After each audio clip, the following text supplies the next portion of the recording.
Fala pessoal, sejam bem-vindos ao meu canal, meu nome é Marco Nicoletti e hoje eu vou fazer um vídeo aqui um pouco diferente, que foi pedido de um inscrito e aluno do curso, de o que identificar nos backtests para determinar se uma estratégia de execução ela é boa o suficiente para a gente conseguir rodar ela em conta real, automatizado ou seguindo na mão e obter lucros reais aí do mercado, tá?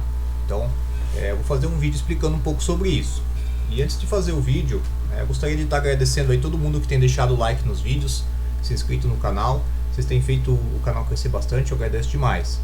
E também gostaria de deixar informado para quem quiser desenvolver estratégias personalizadas, regras de coloração ou indicadores, eu faço de forma personalizada. O meu e-mail está ali na descrição do vídeo, é marcoinfra@hotmail.com. Então é só mandar um e-mail para mim que a gente conversa a respeito. Beleza, pessoal? Então vamos lá. Para exemplo aqui, tá? Eu peguei a estratégia do indicador I01, tá? A versão mais recente, que é a versão que eu chamei de apregoa, justamente porque ela aguarda o mercado dar aquela voltada para fazer a entrada, e isso ajuda a gente ir muito em um dos itens que eu marquei, na minha lista, tá? Então eu fiz uma lista aqui, de algumas coisas que eu checo nos backtests, nos relatórios, para determinar se ele é bom ou ruim, tá? Então eu montei aqui tipo um checklist, Então a primeira coisa que a gente olha, isso é meio óbvio, o resultado líquido total tem que ser positivo, tá? Então esse é o primeiro item. Então aqui no I01, eu já rodei o backtest dele aqui,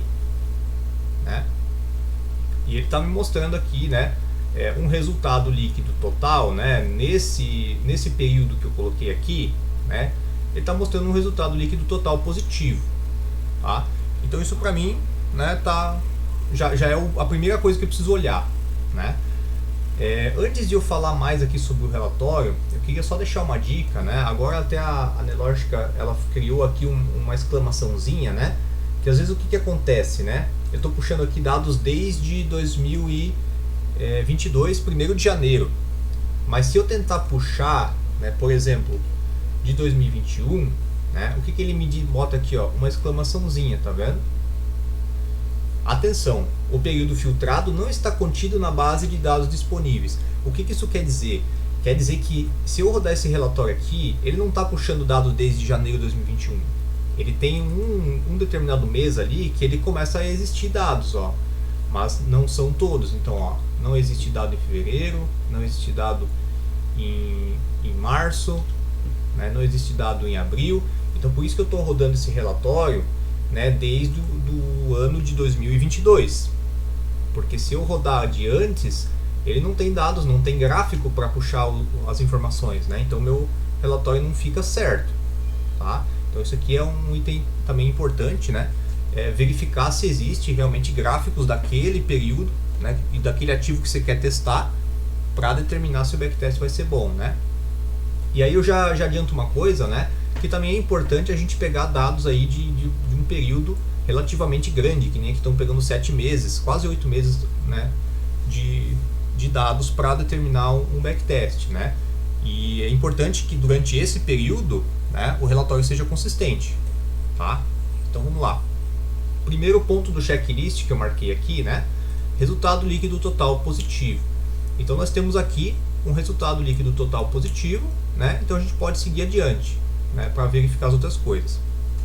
Aí agora o ponto mais importante, que eu considero mais importante, é esse item 2 aqui, que é a relação da média de operações vencedoras e perdedoras comparado com o percentual de operações vencedoras e perdedoras, aqui só vencedoras no caso, e isso gera para nós a razão média lucro, tá? Ou conhecido aí como payoff, que o pessoal fala, que é o quanto que o robô realmente paga, Aí muita gente diz assim, esse número aqui, razão média lucro, ele precisa ser, deixa eu deixar o checklist aberto aqui, ele precisa ser maior do que 1. Isso não é verdade, tá? Pelo menos na minha concepção, na minha análise, não é verdade. O que é o importante? O importante é a minha média de operações vencedoras aqui, ela é 5.000, tá? Nessa mão aqui que está aqui no relatório, né? E a minha média de operações perdedoras é 5.099, que é um pouquinho mais, né? Justamente por causa do pavio dos boxes, porque o box quando reverte ele fica um pouco maior e isso acaba dando em alguns momentos operações perdedoras maior do que as vencedoras, tá? Isso é normal dessa estratégia. Agora o que acontece? Eu tenho quase 1 para 1 aqui, mas eu ainda perco mais do que eu ganho. Então quando esse número, essa comparação aqui, ó, que eu escrevi aqui, ó, média de operações vencedoras e perdedoras, quando essa relação é muito parecida, muito 1 para 1, tá? O que eu preciso ter? Percentual de acerto acima de 50%. Tá? Então o que acontece? Com isso, o meu relatório fica positivo. Tá? Exemplo, eu faço, vamos supor, eu faço 10 trades. Né? E de 10 trades, meu alvo é 10 pontos e meu prejuízo, meu stop loss é 10 pontos. Se eu acertar e errar 50%, eu fico no 0 a 0. Tá? Agora, se eu acertar uma operação a mais no positivo, eu já fico para frente. Então, é isso aqui que importa, tá? Para o relatório. Então, o que acontece? Nessa estratégia, eu tenho um risco-ganho 1 para 1 em cada operação, mas meu percentual de acerto, ele está aqui, deste período grande que a gente puxou, 65%. Então, relatório positivo. Tá? Se eu tivesse aqui, por exemplo, 10... lucrasse, digamos, 10 pontos por operação e só tivesse stop de 5 pontos, eu poderia ter uma assertividade aqui de 40%, né? Que meu relatório ainda ia ser positivo, ainda ia ser bom. Por quê? Se eu errar um trade e perder 5, quando eu acertar e ganhar 10, eu já virei positivo. Se eu errar 2, perder 10, com um trade positivo, eu já recuperaria, entendeu? Então eu posso errar 2 e acertar 1 e ainda ficar com a minha conta pro positivo, caso eu lucre bastante em operações, né? E quando perder, perca pouco. Isso acontece geralmente em robôs que buscam tendência, né? Estratégias que buscam tendência, elas tentam buscar o início da tendência para esticar o trade, e ao contrário do indicador I01, que busca operações contra a tendência. Então ele é curto, né? Então essa é a forma como ele opera, beleza? Então essa relação que a gente tem aqui da média de operações perdedoras, tá? Com o percentual de operações vencedoras, gera para nós o payoff, que é esse aqui, razão média, lucro média, prejuízo, né? Então isso aqui não necessariamente precisa ser maior que 1 para uma estratégia ser positiva, tá?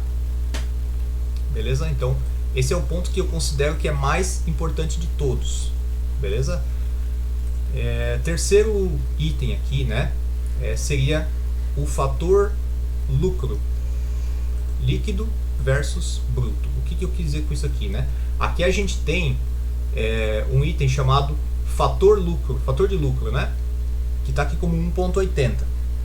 O que é esse fator de lucro? Ele faz essa contabilização aqui, ó, do saldo líquido total, do lucro bruto, né, do saldo total e do prejuízo bruto, tá? Para gerar esse item aqui para nós.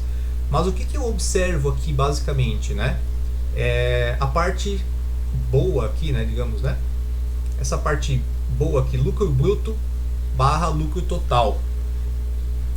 Eu observo isso aqui como se fosse a quantidade de dinheiro que eu giro durante os meus trades, né?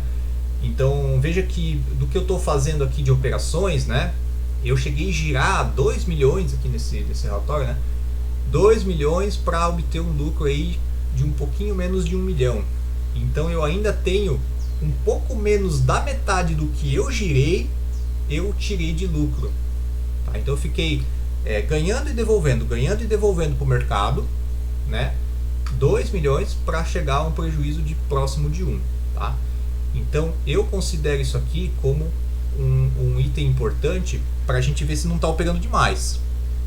Às vezes você vê relatórios aqui, pô, super positivos, mas esse item aqui, né, digamos, o cara girou aqui, sei lá, 10 milhões, tipo, ele girou 10 vezes mais do que o lucro dele para obter o lucro dele. E aqui nesse caso a gente vê que a gente girou um pouquinho mais da metade do que a gente obteve de lucro do mercado, tá?